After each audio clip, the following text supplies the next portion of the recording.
Hi everybody, I'm Seth with Wired Customs, and today we're going to be talking about the Phanteks Evolv Shift X and the small form factor build I recently finished inside of it.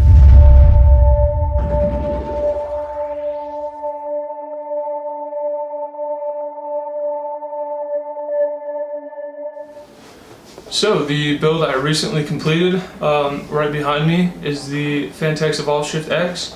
I went with the X370 ROG Strix board, the Asus board.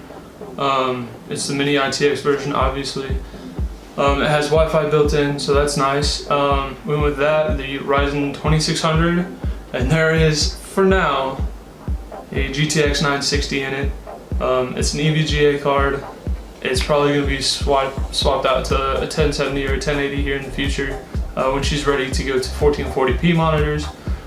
But for now, for 1080p, 60Hz gaming, it's fine. So this whole build is for Morgan, my girlfriend. She is a medical transcriptionist from home, so that's the primary focus of this build, is to deliver fast, reliable, predictable performance at not a huge price tag. And I think I've nailed that. She has a 128 gig M.2 drive for boot and for the OS, and then she has a 1TB MX500 SSD for games, programs, etc. and currently has a GTX 960 in it, and she plays very not demanding games, and at 1080p 60 FPS. Honestly, it works better than you would expect it to. I know the GTX 960 is a really low-end card, but in this case, it really does its job. It has a low TDP, so it stays nice and cool inside this small case. Originally, I had a triple fan 980 Ti inside the case, and it's the MSI Lightning.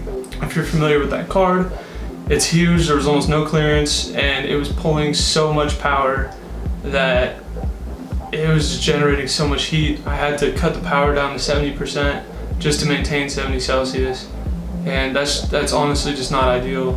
It turned the case into a kiln. I mean, it was just blasting hot air out the top, so that's not good.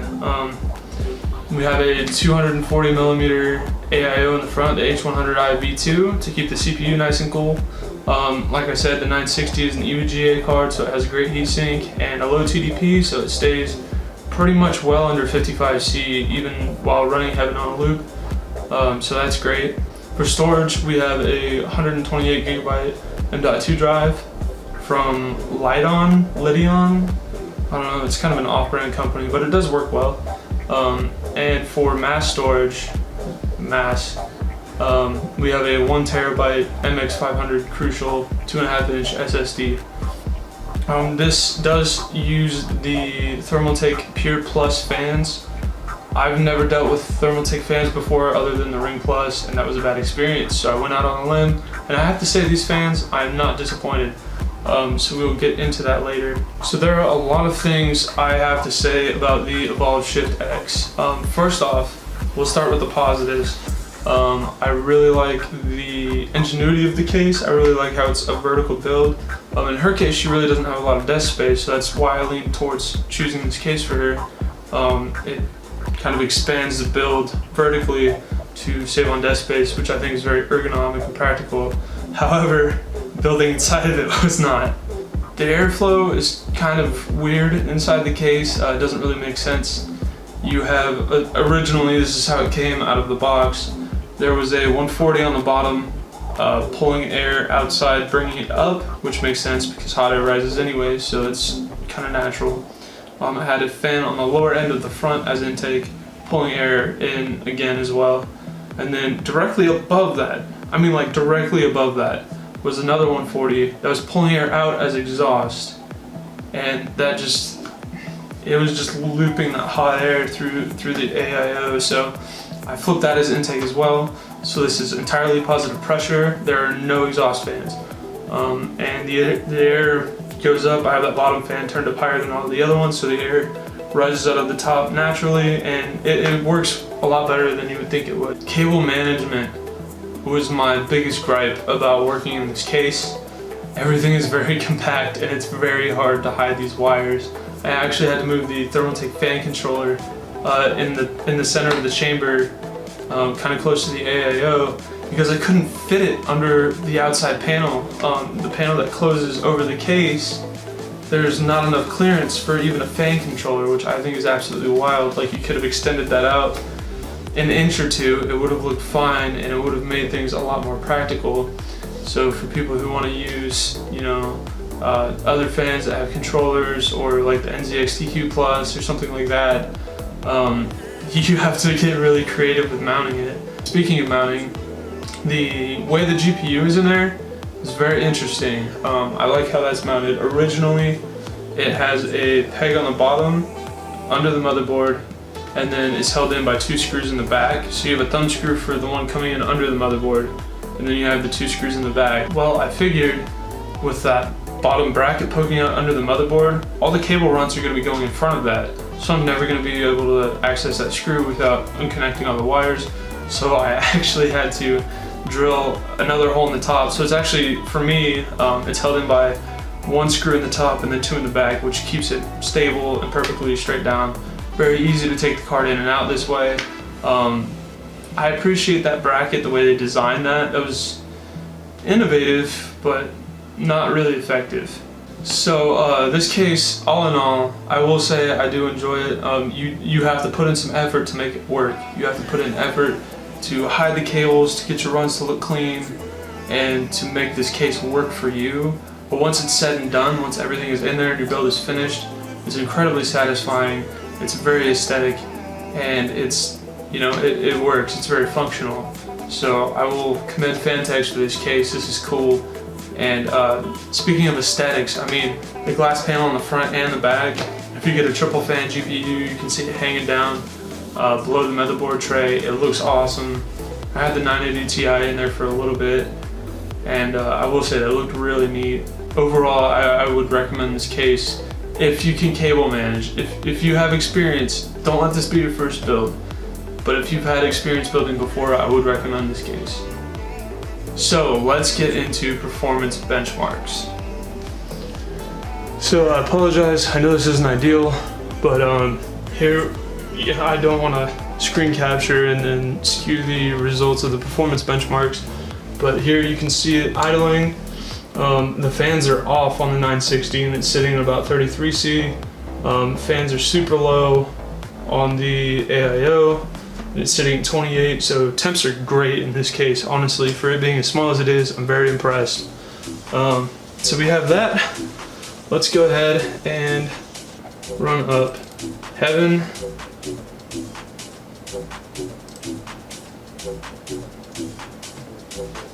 We can kind of assume how this is going to go with the GTX 960. Okay, so we're finishing up Heaven now. Any second, it should be finishing up. And we got a score of 862 with an FPS of 34.2. Yeah, I know it's super low. It is a GTX 960. Our temps are sitting at 57C, with our fans not really ramping up high at all. It is virtually silent.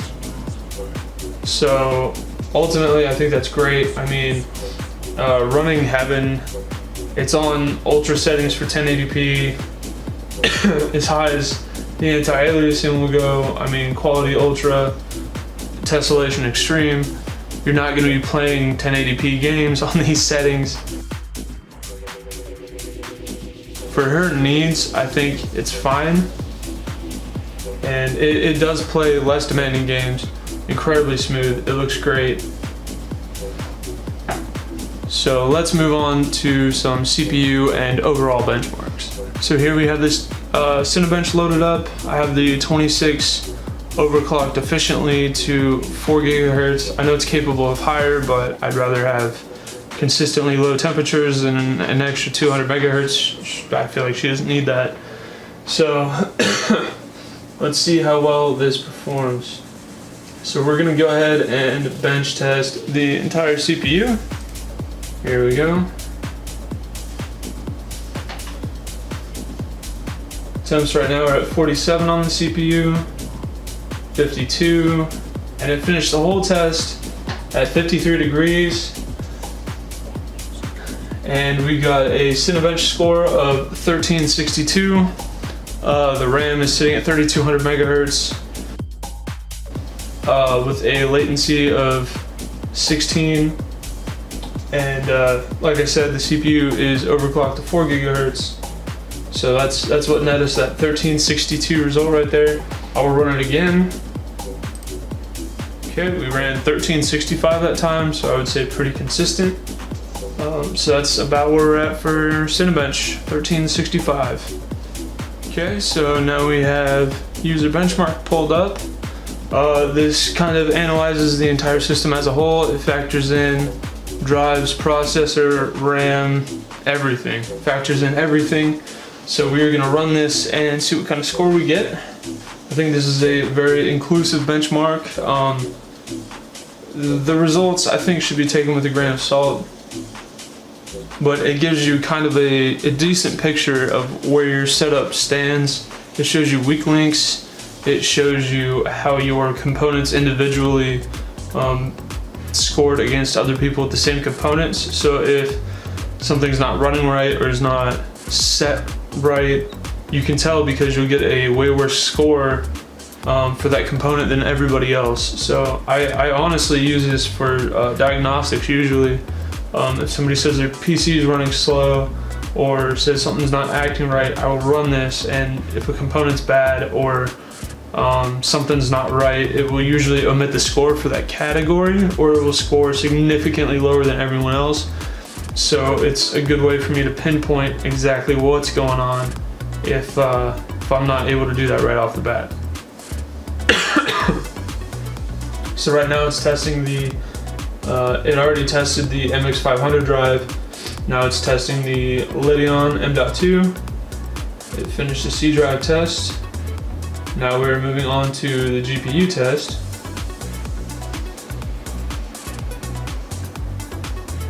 Testing all the different physics of the graphics card, all the different aspects of it.